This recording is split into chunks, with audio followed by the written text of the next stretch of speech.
अस्सलाम वालेकुम व्यूअर्स। उम्मीद है आप सब लोग खैरियत से होंगे।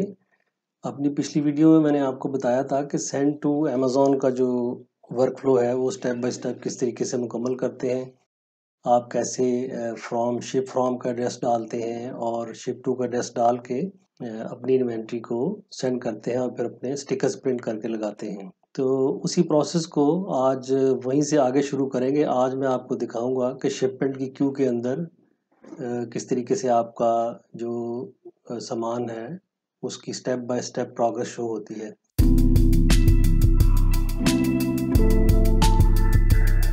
ये शिपमेंट का मेन्यू है। इसके अंदर जाके आप जब आप क्लिक करते हैं तो ये आपके पास क्यू खुल जाती है। इसके अंदर ये देखिए टॉप वाली लाइन में एक शिपमेंट पड़ी हुई है, रेडी टू शिप लिखा हुआ है और यहाँ लेफ्ट साइड पे लिखा है प्रोवाइड मिसिंग ट्रैकिंग आईडीज। ये जब आपका शिपर उठा लेता है सामान तो वो चंद दिनों के बाद आपको ट्रैकिंग आईडी देता है। तो वो आप जब यहाँ पे क्लिक करेंगे तो एक विंडो खुल जाएगी और इसके अंदर वो 16 के 16 कार्टन्स दिखाए हुए हैं उन्होंने। यहाँ पे आपने उनकी शिपमेंट आईडी डाल देनी है और जाहिर है वो एक ही शिपर ने उठाए हैं तो एक ही उनकी इकट्ठी ट्रैकिंग आईडी होगी, वो सब आप इसमें डाल देंगे और उसके बाद यहाँ पे आप अपडेट ऑल करेंगे और रिटर्न टू शिपिंग क्यू पे आ जाएंगे। तो यहाँ पे फिर स्टेटस इसका आ जाएगा रेडी टू शिप की बजाय शिप्ड। यहाँ लिखा होगा कि ये चीज़ शिप हो गई है और उसके बाद जब अमेज़न रिसीव कर लेगा उसको, डिपेंडिंग अपॉन के सी पे कितना टाइम लगता है या बाई एयर कितना टाइम लगता है, तो फिर आपको ये वाली पिक्चर नज़र आएगी जी। इस शिपमेंट में देखें कि अब यहाँ पे रिसीविंग नज़र आ रहा है। रिसीविंग से पहले आता है शिप्ड। तो रिसीविंग का मतलब है कि अब अमेज़न के स्टोर पे वो चीज़ पहुंच चुकी है और वो आगे की कार्रवाई शुरू हो गई है। वो कार्रवाई क्या है वो आप यहाँ ट्रैक शिपमेंट के ऊपर क्लिक करते हैं तो यहाँ पे ये पूरा फ्लो नज़र आ रहा है आपको। ऊपर देखे स्टेटस उसका रिसीविंग है और ये रिसीविंग वाला स्टेटस काफ़ी दिनों तक चलता है। अब ये पूरा वर्क फ्लो है। नवंबर 3 को ये शिपमेंट क्रिएट की गई थी, नवंबर 15 को इन ट्रांजिट थी और नवंबर 15 को ही डिलीवर हो गई। ठीक है जी, ये बाय एयर आई थी इसलिए जल्दी डिलीवर हो गई। और डिलीवरी के बाद चेक इन की स्टेटस शो होता है। चेक इन का मतलब होता है कि उन्होंने आपकी इन्वेंट्री के ऊपर काम शुरू कर दिया है। उसके बाद अगला स्टेटस आता है रिसीविंग और ये 2-3 स्टेटस जो है ना ये एक ही दिन में साइमल्टेनियसली आ जाते हैं। रिसीविंग वो होता है कि जब वो एक्चुअली आपके यूनिट को स्कैन करना शुरू कर देते हैं। तो ये मैं आपको पढ़ के सुनाता हूँ कि इसका मतलब क्या है। Amazon रिसीव्स यानी कि locates your units by scanning your shipment ID labels, जो बड़े कार्टन्स के ऊपर लेबल लगे होते हैं। Units are made available for sale as soon as we receive them when there isn't inventory in stock to fulfill orders. After your units are received, they may be transferred to other fulfillment centers so that they can be closer to the customers. Once units are stored at final fulfillment center, they will be prime eligible. तो ये एक तो पहले आपके carton को scan करते हैं, फिर हर कार्टन के अंदर जितने इंडिविजुअल यूनिट्स हैं उनको भी स्कैन किया जाता है। इस तरीके से क्वांटिटी आपकी अपडेट होती है। और अगर इस स्टेज पे कोई प्रॉब्लम्स आ जाएं, उसके अंदर आपके डब्बे फटे हुए थे, कोई चीज़ डैमेज थी या आपने प्रॉपर तरीके से लेबल नहीं लगाए हुए थे, तो फिर वो उसको एक साइड पे कर देते हैं इन्वेस्टिगेट करने के लिए। इन्वेस्टिगेशन यूनिट सेपरेट होता है। अगर ऐसा हो जाए तो फिर आपकी इन्वेंट्री में काफ़ी ज़्यादा डिले आ जाता है और वो ऑनलाइन अवेलेबल नहीं होती। तो आपको किस तरीके से कार्टन पैक करने हैं और वो कैसे उनको स्कैन करके चेक करते हैं, ये मैं इसके बाद towards the end of the video आपको एक अमेज़न की बनाई हुई वीडियो ही दिखाऊंगा। अच्छा जी, नीचे चलते हैं। Your shipment will remain in receiving status until closed. This is the progress so फार।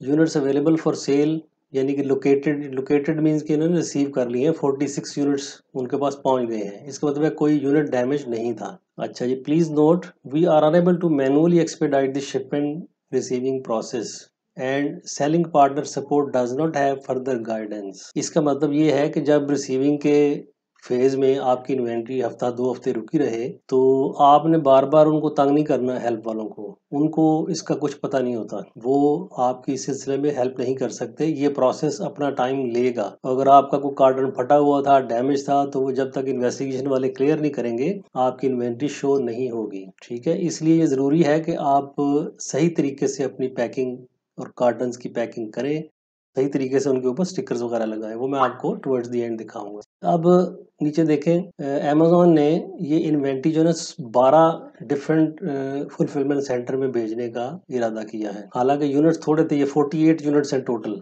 जो भेजे गए हैं, उनको भी इसने 12 सेंटर्स में भेजा है। हर यूनिट में 4-4 आएंगे। तो regardless of your inventory amount, वो उसको काफ़ी सारे यूनिट्स, काफ़ी सारे सेंटर्स के अंदर प्लेस करता है, ताकि जहाँ से भी ऑर्डर आए नज़दीक तरीन जगह से उसको सर्व किया जा सके। अच्छा जी, ये आखिर पे स्टेटस होता है शिपमेंट क्लोजिंग का। Your shipment will enter close status when Amazon has either confirmed all units received in your shipment against your supplied quantity, or your shipment has been open for more than 90 days since its creation, whichever is first। अच्छा, shipment close कब होती है? पहली सूरत यह है कि आपने एक शिपमेंट क्रिएट की, उसके बाद चलाई नहीं वहां से, और 90 दिन हो गए हैं उसको, 3 महीने हो गए हैं, तो ये खुद ब खुद यहाँ से अमेजोन उसको क्लोज कर देगा। फिर आपको दोबारा शिपमेंट क्रिएट करनी पड़ेगी। और दूसरा यह है कि जब आपके सारे यूनिट रिसीव हो जाए, मुख्तलिफ जगहों पे जो भेजने थे वो भेज दिए जाएं, तो उसके बाद ऑटोमेटिकली क्लोज हो जाएगी और आपकी सेल स्टार्ट हो जाएगी।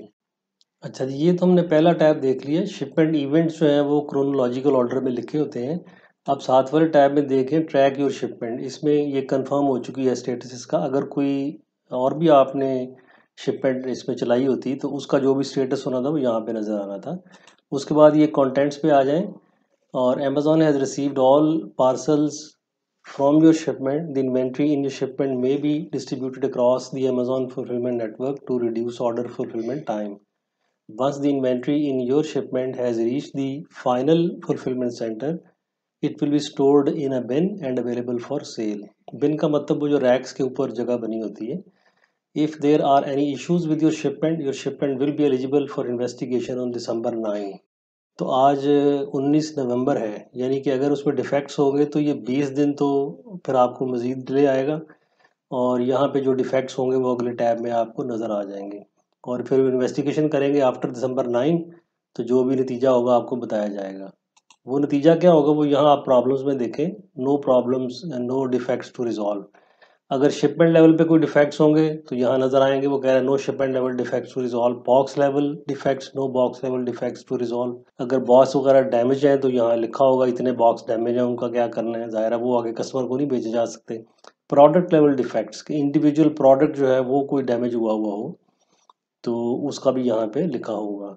तो इस तरीके से आप अपनी पूरी की पूरी इन्वेंट्री का स्टेटस जो है वो चेक कर सकते हैं। अगर आपकी तरफ से कोई एक्शन रिक्वायर्ड हो या डिसीजन रिक्वायर्ड हो तो वो यहाँ लिखी होगी, उस पर आप क्लिक करेंगे और अपना रिस्पांस दे दें कि भाई इसको लेट से एक पैकिंग उसकी एक इंडिविजुअल आइटम की डैमेज हो चुकी है, तो आप उनको फिर गो हेड देंगे, उसको डिस्ट्रॉय कर दें या क्या करना है, what ever decision is given by you they will act upon that. तो ये था जनाब पूरा प्रोसेस जो अमेजोन करता है। और अब आपको मैं वीडियो दिखाता हूँ जिसके अंदर अमेजोन ने दिखाया है कि किस तरह के डिफेक्ट्स अगर होंगे आपकी शिपमेंट के अंदर तो वो एक्सेप्ट नहीं की जाएगी या उसके अंदर डिलेज आएंगे।